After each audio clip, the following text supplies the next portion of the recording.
Bueno, muy buenos días, buenas tardes y buenas noches. El día de hoy, 14 de marzo, he vuelto con lo prometido, es decir, con la saga de El concepto del tiempo de Martin Heidegger. No había podido subir videos durante un mes porque estaba resolviendo cuestiones académicas y laborales. Sin embargo, hoy estamos de vuelta para entrar en este mundo de la exploración del tiempo en la filosofía de Martin Heidegger. Así que para empezar, el problema del concepto del tiempo hay que empezarnos a introducir por lo fundamental en la filosofía, que es, digamos, algunas de las preguntas que hacen que nos motivemos a investigar sobre este concepto o esta problemática filosófica.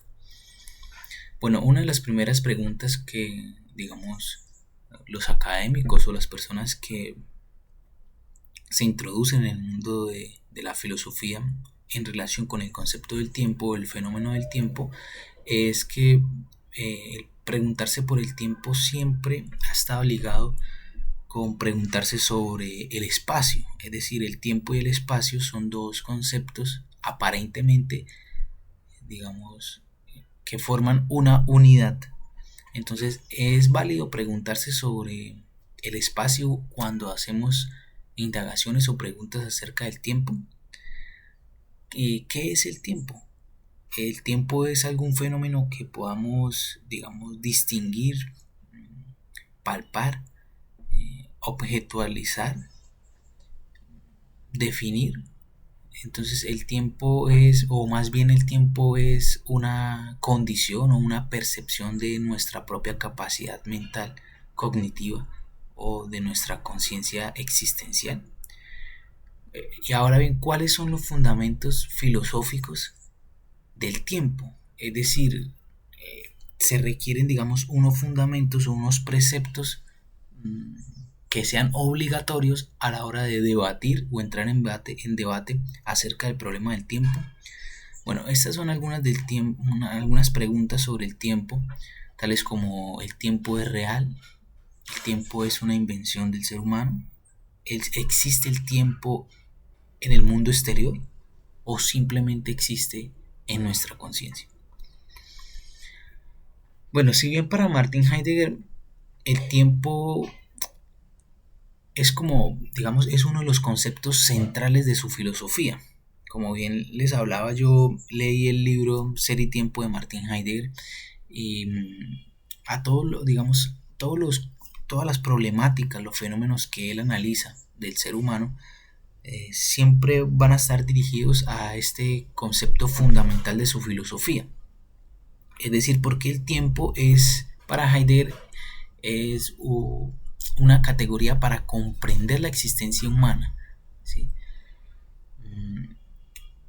Es decir, el tiempo y el ser son dos fenómenos que están íntimamente relacionados con el problema del ser humano. Es decir, si vamos a hablar del Dasein, del ser humano, es necesario hablar de el tiempo, del concepto del tiempo, y de que el tiempo no es algo externo o independiente al ser humano, sino que está constituido como una categoría o un modo de ser en el mundo. Es decir, el ser humano, el Dasein, es en el mundo porque él es el tiempo, porque él es tiempo. Es decir, porque el tiempo es un modo de ser de él mismo. Bueno, aquí entra, digamos, se vuelve un poco más complejo todo esta problematización, porque digamos, se necesita andar por esos caminos de Heidegger minuciosamente y a la par con el texto, porque no podemos simplemente, digamos, hablar o definir conceptos sin tener el texto de lado, digamos, apelando solo a nuestra memoria. Pero este video no es, digamos, para entrar de lleno a esta problemática del tiempo en Martin Heidegger, sino más bien es para hacer un recuento filosófico de qué se hablaba anteriormente del tiempo. Es decir, no podemos entrar de lleno a esta problematización del tiempo ligada con el ser como condición o como modo de ser del ser humano, o sea, el Dasein, sin haber explorado un poco o haber tenido una visión, digamos, más amplia de lo que es el tiempo para Aristóteles y para Immanuel Kant, que es el libro que yo tengo aquí hoy. Kant, la crítica de la razón pura, es un libro, digamos, muy interesante, muy importante. Digamos, yo he estado en la tarea de leerlo, de investigarlo, y bueno, voy en la exposición trascendental del concepto del espacio. Es decir, porque este sí es un autor que liga el espacio y el tiempo de una manera, digamos, más objetiva, más objetiva. ¿Sí? Pero a ver, el día de hoy, o este video, que es el primero de esta sección, vamos a hablar un poco sobre el problema del tiempo según Aristóteles, ¿ok? Porque Aristóteles es un autor que liga el problema del tiempo con su filosofía, es decir, es un problema, digamos, fundamental para Aristóteles, el problema del tiempo. Él no habló sobre el amor como Platón, no, él habla de unas categorías también de digamos, el movimiento, el tiempo, el antes, el después, y bueno, la ética, la ética de Nicómaco también, bueno, son temas que, digamos, son para otras secciones, y que lo que nos interesa a Aristóteles en este video de hoy es que, cuál era la concepción o la percepción que tenía Aristóteles sobre el problema del tiempo. Entonces podemos empezar diciendo que para Aristóteles el problema del tiempo está ligado sí o sí al movimiento. Y lo que cuando se dice el movimiento, tenemos que tener claro que el movimiento significa un cambio. Es decir, cuando se pasa un fenómeno a ser una cosa y pasa a ser otra cosa, es decir, ha tenido un cambio, y ese cambio se da a partir del movimiento. Y el movimiento se da o se permite porque existe el tiempo. Porque existe el tiempo. Bueno, ahora una de las cosas que, digamos, hace notorio el problema del tiempo en Aristóteles es que para Aristóteles el tiempo es un fenómeno que existe independiente al ser humano. O sea, aquí esto es lo interesante, eso es lo interesante en Aristóteles, que para él el tiempo es un fenómeno que está en el exterior. Sí, se puede percibir en el exterior, pero no existen independientes a los eventos del movimiento, sino que el humano, digamos, usa esos movimientos o esos cambios como forma de medición. ¿Sí? Es decir, sin el movimiento no habría tiempo, porque sin el movimiento el ser humano no podría hacer, digamos, mediciones sobre los cambios que tienen los fenómenos. Para aclarar un poco esto, vamos a poner el ejemplo de una planta. Es decir, al principio nosotros supongamos que plantamos una semilla. Esta semilla, a partir del movimiento de la esfera de la Tierra, se producen unos cambios en los fenómenos como el Sol y la Luna, es decir, sus posiciones. Entonces, este es un claro ejemplo de que para nosotros medir, digamos, cuándo inicia un día y cuándo acaba un día, pues nos tenemos que relacionar directamente con la puesta del sol y la aurora, el amanecer. O bueno, la aurora es otra cosa, digamos, la aurora es antes de que salga el sol, es decir, un estado preliminar que es de hecho muy interesante y muy bonito si, digamos, tenemos la experiencia de la aurora. Pero bueno, esas son otras cuestiones, digamos, ya más poéticas y bueno. Pero volviendo al tema, entonces, como podemos ver esos movimientos de los fenómenos esféricos o digamos celestes, pues podemos decir que han pasado cierto tiempo, es decir, podemos tener un método de medición. Ahora bien, al pasar de, digamos, 3 ciclos solares, 3 días solares, pues nosotros podemos ver que la planta ha tenido también un crecimiento, un movimiento, es decir, que tiende hacia el sol, ha crecido. Entonces, eso es lo que nos quiere decir Aristóteles. El tiempo existe en el exterior porque vemos el cambio y el movimiento de los fenómenos y en ese sentido podemos medirlos. Entonces, vamos a recapitular. El tiempo para Aristóteles es movimiento y cambio. El ser humano mide el tiempo a partir del movimiento de los fenómenos. Digamos, esto Heidegger lo estudia en el libro de la física, en los libros y onceavo. En esos libros es donde Heidegger, del libro de la física de Aristóteles, en el libro de Aristóteles, Física de Aristóteles, el libro cuarto y el libro onceavo, es donde él analiza el problema del tiempo y el movimiento. Ahora bien, otro pilar importantísimo para Aristóteles es que el tiempo está relacionado íntimamente con la eternidad. Entonces él hace una distinción entre el tiempo que es vinculado con lo cambiante y con lo temporal y lo eterno. Es decir, que el tiempo, que hay dos partes o secciones que nosotros tenemos que tener bien claras. Es decir, que la planta nace, crece, tiene su fruto y muere. Esto es un tiempo que es finito. Es un tiempo, es válido para Aristóteles. Sin embargo, hay un tiempo que es eterno, que no está ligado con la finitud. Es decir, el tiempo y la eternidad. El tiempo solo puede existir en el mundo contingente, mientras el tiempo eterno es como ese tiempo divino. Es decir, hay un tiempo en el que es eterno, es movimiento eterno.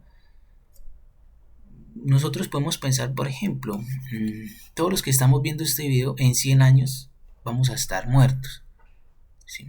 Sin embargo, el tiempo va a seguir en movimiento, va a ser eterno, porque más allá de nosotros el tiempo sigue un ciclo de movimiento y van a existir otras personas en las cuales también les va a ocurrir un tiempo finito dentro de un tiempo infinito o eterno, un tiempo divino, se podría decir. Entonces, él lo llama, eso es un concepto importantísimo en Aristóteles, que es el motor inmóvil, que es la inteligencia pura, es decir, que el tiempo, que ese motor inmóvil, o Dios, para llamarlo Dios, es tiempo eterno, en el que ocurren todos los fenómenos perceptibles o imperceptibles, es decir, sin que esté el ser humano o con que esté el ser humano observándolos, como el crecimiento de esa planta. Porque, digamos, la planta en el Amazonas, en un lugar recóndito donde ahorita no hay nadie, hay una planta que está creciendo. Y esa planta, entonces, porque yo no la observo, o no hay nadie que esté observándola, no hay un geólogo, no hay un biólogo, no hay un físico, no hay un filósofo. Sin embargo, esa planta existe o no existe. Aristóteles dice que sí, que esa planta existe ligada al tiempo, pero un tiempo finito, porque va a morir, ¿cierto? Sin embargo, el ciclo en el que esa planta de movimiento está ligada es en un ciclo eterno, que va más allá de cualquier ser humano que pueda, digamos, percibirla o no percibirla. Entonces ahí es donde entra el problema, otro problema interesante de Aristóteles, que es el tiempo y la percepción humana.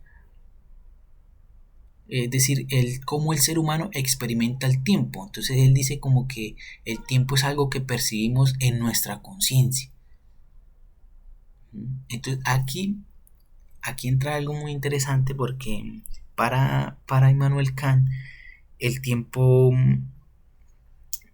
bueno, es como un spoiler, ¿no?, que les voy a hacer, y es que el tiempo no depende del exterior, sino que el tiempo está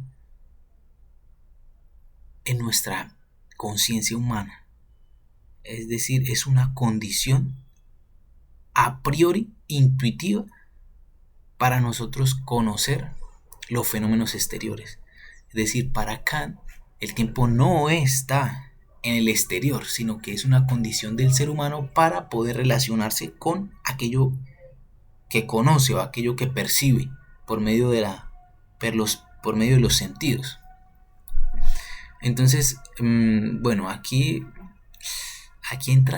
es donde entra el debate duro y puro contra Kant y Aristóteles, es decir, esta confrontación que se da en el problema del tiempo. Sin embargo, Aristóteles sí considera que, que digamos, el tiempo tiene un impacto en la percepción del ser humano. ¿Por qué? Porque el ser humano concibe un antes y un después. Entonces, como el ser humano concibe un antes y un después, puede relacionarse con el tiempo, ¿cierto? Y ahora uno puede pensar, bueno, ¿y cómo se relaciona el ser humano con el tiempo? Si ve el antes y un después, pues entonces ahí entra Aristóteles diciéndonos como que es por el número. Es decir, el ser humano, por medio de su percepción, delimita el tiempo. Bueno, que delimita el tiempo, digamos, no sería lo debido decirlo, sino más bien como que objetiviza el tiempo a partir de los números, de la numeración. Es decir, han pasado 2 horas, 3 horas, han pasado 73 horas y la planta ya, digamos, emergió su capullo, su tallo, bueno. Entonces, esta es la forma en la que el ser humano identifica y ordena los cambios que están relacionados con nuestra existencia o nuestra experiencia subjetiva del paso del tiempo. Porque es que él dice como que no, usted lo que está percibiendo no es el tiempo finito o infinito, sino que es una experiencia subjetiva de los cambios que se dan a partir del movimiento en los fenómenos que usted estudia. Entonces, bueno, otro pilar importante es el tiempo como algo continuo. Digamos, para Aristóteles, esto ya lo dije, que es el tiempo, digamos, cíclico, eterno, que este es un tiempo continuo y no está, digamos, no está ligado a movimientos discretos o unidades separadas. Es decir, no se puede decir ayer pasó, no, ayer para Aristóteles es como que el ayer no es una unidad separada del tiempo en sí mismo, porque nosotros diríamos no, el único tiempo que tenemos es el ahora. Sin embargo, para Aristóteles no existe una separación como tal, porque todo es parte de un ciclo, es decir, de un tiempo eterno, en el que no se separa el pasado y el futuro, ni el presente, sino que todo es como una unidad gigante, digamos, una unidad eterna. Entonces el tiempo no existe como esas unidades separadas de decir, no, es que hace 24 horas eso ya pasó. No, digamos, para él eso sigue siendo tiempo, eso sigue siendo tiempo, no pasado ni futuro, sino es tiempo. Pasado y futuro es una categoría de medición que nosotros le colocamos a eso o a ese recuerdo de lo que fue, ¿sí? Entonces, él dice pues que el tiempo fluye sin interrupciones, es decir, no hay una interrupción en esa separación de pasado y presente y futuro, sino que es algo, digamos, lineal y continuo. Bueno, yo creo que este video ha sido un video interesante, un video que digamos hemos hablado de 4 o 5 fundamentos de Aristóteles: el tiempo como algo continuo, el tiempo y la percepción humana, el tiempo y la eternidad, el tiempo y el movimiento, el tiempo como medida de cambio. Y estas son algunas de las categorías o las principales categorías que digamos, o argumentos que Aristóteles da para defender su idea del tiempo. Entonces, bueno, espero que les haya interesado bastante este problema. Si tienen preguntas, dudas, comentarios, opiniones, pues las estaré recibiendo en la caja de comentarios. Si tienen críticas, también las estaré recibiendo. Si hay algún, digamos, especialista en este concepto del tiempo en Aristóteles que esté viendo el video, me interesaría mucho que se contacte conmigo, que escriba, que reaccione, que interaccione, que comparta el video si les ha gustado. Entonces, para cerrar ya el video, quisiera dar claro que el próximo video que hagamos es haciendo lo mismo, es decir, una categorización de las ideas principales del tiempo para este señor Immanuel Kant. Y luego de ese video continuaremos con, digamos, con nuestra especialidad, que es el tiempo en Martin Heidegger. Entonces eso sí es a lo que queremos apuntar con esta serie de videos, es decir, explorar más a fondo el pensamiento de Heidegger con relación al tiempo. Entonces, bueno, digamos que para cerrar este video quisiera leer una cita muy bonita que dice Aristóteles: el tiempo tiene una extraña forma de ser, porque una parte de él ha sido y no es, mientras que otra parte aún no ha sido y está por ser. Pasado y futuro conforman el tiempo, tanto si lo consideramos como una totalidad ilimitada como si lo vemos de forma de tiempo cíclico, de modo que el tiempo, así pensado, parece más bien una forma de no ser que una forma de ser. Así que bueno, espero les haya gustado, nos vemos en la próxima. Bye bye.